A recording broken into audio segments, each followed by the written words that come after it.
Good afternoon, Central High School. This is your principal, Mr. Green, coming to you today with an in-person update. We want to let you know some information today about what school's going to look like when we return back to in-person learning in a couple of weeks.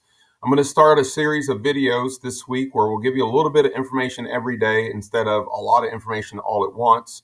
And then we'll close out today's video session with some information about parent forum, our next parent forum that's coming up, so that after these videos are done, if you still have questions, then we can answer those questions at that time. Today, we're going to cover arrival and dismissal. And then tomorrow we'll have another topic, Wednesday another topic, so forth and so on. So anyway, today is about arrival and dismissal. So if you are a bus rider, when you get to school, sometimes we have multiple buses that arrive at one time. And if that's the case, if they start arriving all at once, then we'll have buses dismiss one bus at a time. Once students arrive on the bus, we're going to have them exit the bus one student at a time. We'll have a staff member there to take their temperature. If the student's temperature is above 100.4, we will then escort that student up to our health clinic. We'll wait about 10 minutes, take their temperature again. If their temperature is above 100.4, at that time, we will call the parent, have the parent come pick up the student, and that student will remain in the health clinic until the parent comes. If the student's temperature is below 100.4, however, at that time, we will allow that student to enter into door 21 or door 22 as directed by staff. And I'll show you what those doors look like in just one second. Once you're in the building, students, you will pick up your breakfast from the cafeteria, and then you will report if you want breakfast, and then report directly to first period class.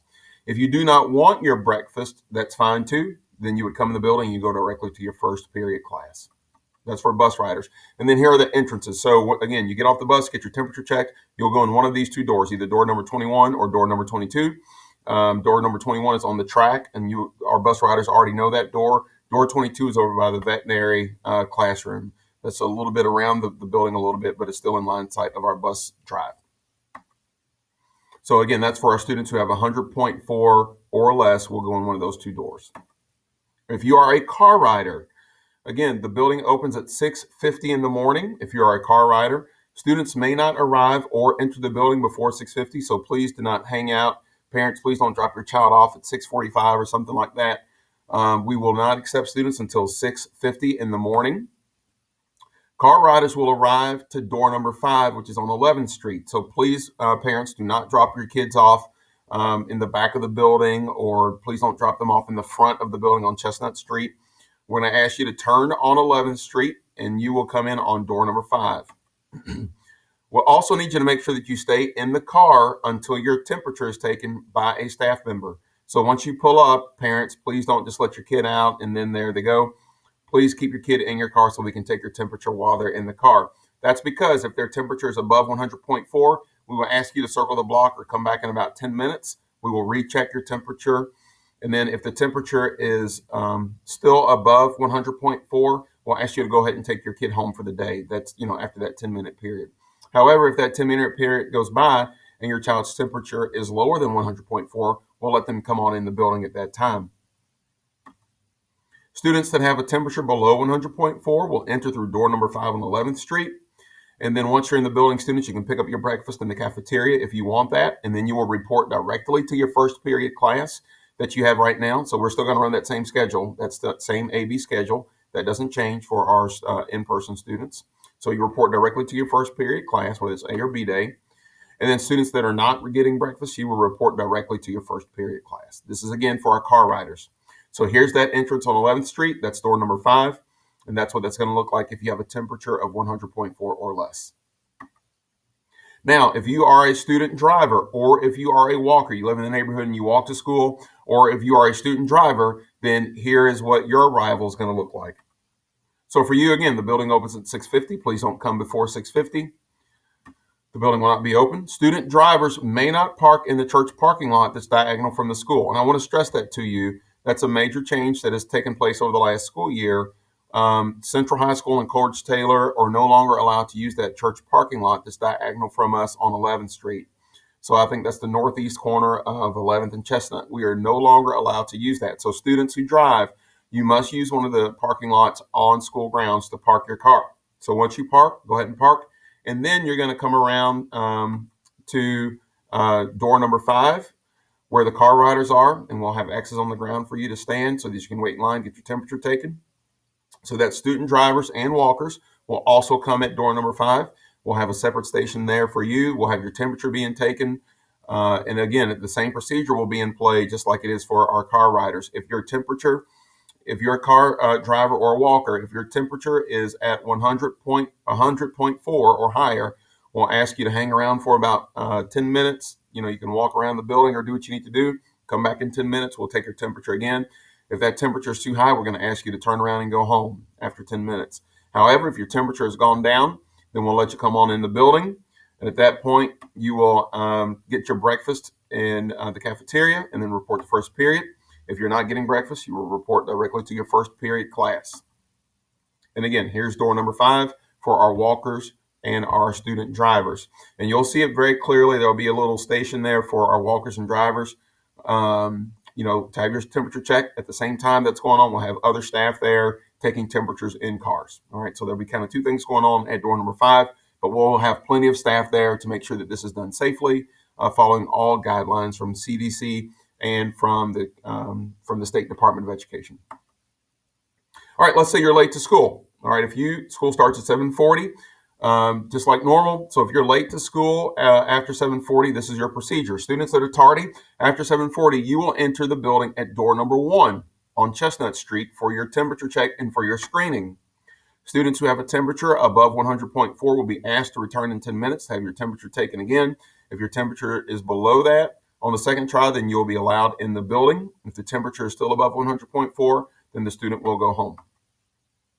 Breakfast will not be served after 8 a.m. Students will report directly to your first period class. So if you come to school after 8, you will not have the option for breakfast. You will report directly to your first period class. And there's the entrance. Everybody knows the main entrance, but this is only if you are late to school. I want to stress that to you very clearly, only if you're late to school. So that covers arrival for our bus riders, our car riders, our drivers, and our walkers. And then all students who are late to school, you will come in at door number 1. Let's talk about dismissal for our bus riders. School dismisses at 2:20. Bus riders will exit through doors 1, 16, 21, and 22. We'll explain that to you again when you get to school. We'll say that over the PA address, so we'll make that very clear for you. Students who ride a depot bus, and a depot bus is a bus where you have a stop, like you leave Central, and then you go to a depot where there's other buses, and you change buses. That means you ride a depot. All right, a bus. So if you ride a depot bus, your bus is going to be in the first row of buses on the track that's closest to the school. All of our upperclassmen will know what this means. For our freshmen, we'll make sure that you understand that when we take a tour of the school. We'll make sure that you understand that, okay? So for our depot students, your bus is going to be on the row closest to the school. If you do not ride a depot bus, we call that a direct bus. That means your bus leaves Central and it takes you directly to your bus stop. That's a direct bus. Your bus will be on the second row, or the row of buses that's furthest from the school on the track. So please make sure that you understand that difference of where you go if you are a depot bus rider or if you have a direct bus. So again, depot takes you to another bus. If you're direct, that takes you directly to your bus stop, all right, with no stops in between. All right. So make sure no depot stops in between. So make sure you understand that, and we'll do our best to make that clear once you get here. All right, everybody will understand that. The only students allowed to remain in the building are our track and field students and our softball students. All other students must go home at 2:20. This is a departure from what we've done in the past. I know that in the past, a lot of students love hanging around school, and I love that you love hanging around school. I really do. However, we can't allow that for COVID reasons, for social distancing reasons, for all sorts of reasons. So we need to make sure that everybody understands at 2:20, everybody goes home except for students that are in track and field, and they're going to go straight to track and field practice, or softball, and they're going to go straight to softball practice. Everybody else has to go home at 2:20, and that's for supervision reasons after school. If you're signed up for ESS, that will be done virtually. All right, so ESS will be conducted virtually, so we will not have to worry about kids sticking around for that. If you're a car rider, a student driver, or a walker, school dismisses at 2:20. You will, though, exit through door 2, 3, or 5. Again, all car riders, student drivers, and walkers will exit through doors 2, door 3, or door 5. Doors 2 and 3 are on Chestnut Street. Door 5 is on 11th Street, all right, down by the gym. And again, once you get here, we'll make that very clear to you. We'll announce it several times and make sure that everything is crystal clear for you. The only students who are allowed to remain in the building, again, are track field, softball students. All other students must depart the campus by 2:20. Extended school services are virtual. Let's say you need to pick up your student or sign out your student before 2:20. Then what do? This is the procedure. For early dismissal, all students will be signed out through door number 1 on Chestnut Street. That's our main entrance. To sign your student out early from school, ring the doorbell at door number 1 on Chestnut Street.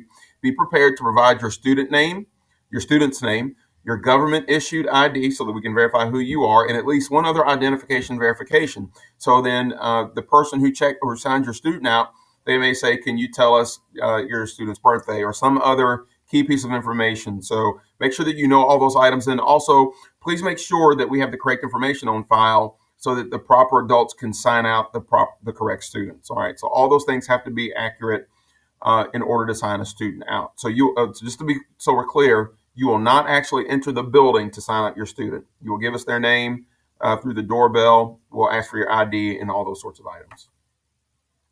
And then lastly, we want to talk about our parent forums that are coming up.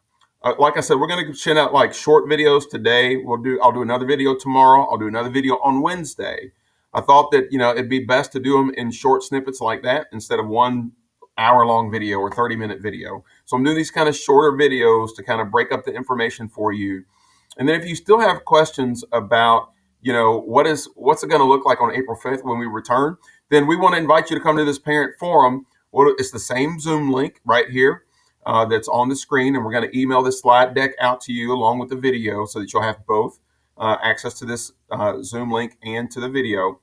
But in-person parents, in-person learners, your forum is going to be this Thursday at 6 o'clock on that Zoom link. If you are a virtual learner, meaning you're not coming back in person, your forum is going to be on Thursday the 25th at 7 p.m. on that same Zoom link. All right, so make sure that you understand those two different time differences so that we can address in-person questions for in-person kids and families. We can address virtual questions for virtual kids and families. All right, guys, I hope this helps you out. I hope you appreciate this information. As always, we're here for you to answer any questions that you have, and we will be in touch with you throughout this week. So make sure you get your notifications ready, and make sure you subscribe to our school YouTube channel so you can get these updates over the next 3 days. And as always, it's important to remember, life is all about choices. Make great choices today.